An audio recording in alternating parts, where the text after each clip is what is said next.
சொன்னார்கள். ஆகவே மாண்புமிகு அம்மா இருக்கின்ற பொழுது அந்த திட்டத்தை நாங்கள் வகுத்தோம்.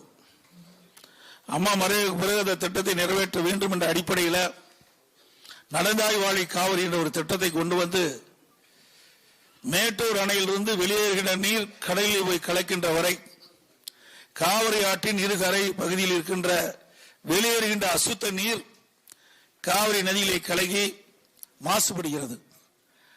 அதனால் குடிநீர் நாம் குடிக்கின்ற பொழுது பல்வேறு நோய்க்கு ஆளாக்கப்படுகிறோம்.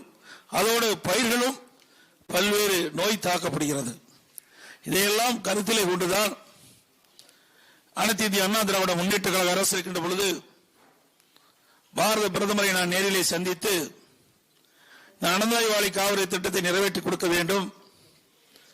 கிட்டத்தட்ட காவிரி நதி நீரை நம்பி 20 மாவட்ட மக்கள் குடிநீர் ஆதாரமாக இருப்பது இந்த காவிரி நதி நீர். இன்றைக்கு தமிழகத்திலே ஜீவ நதியாக இருப்பதும் காவிரி நதி நீர்.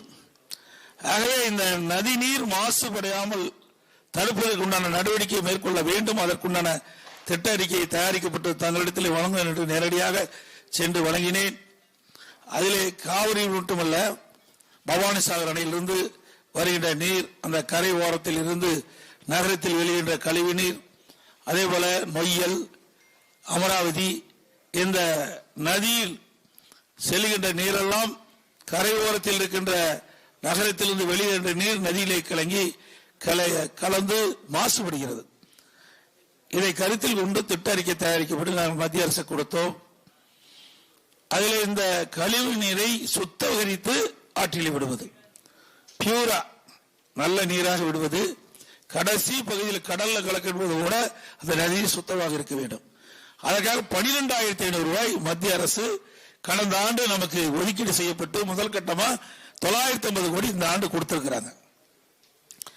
இதை நான் முதலமைச்சர் இருந்த காலகட்டத்திலே இந்த திட்டத்தை நிறைவேற்றுவதற்கு கடும் முயற்சி செய்தேன். அந்த முயற்சியின் பயன் இன்றைக்கு பலன் பெற்றிருக்கிறது. பாரத பிரதமர் அவர்கள் அப்பொழுது இரு அவையுடைய கூட்டத்திலே மேதக குடியரசுத் தலைவர் உரையிலே இதை இடம்பெற செய்து இந்த திட்டம் இன்றைய தினம் நிறைவேற்றுகின்ற சூழ்நிலை கொண்டு வந்திருக்கிறோம்.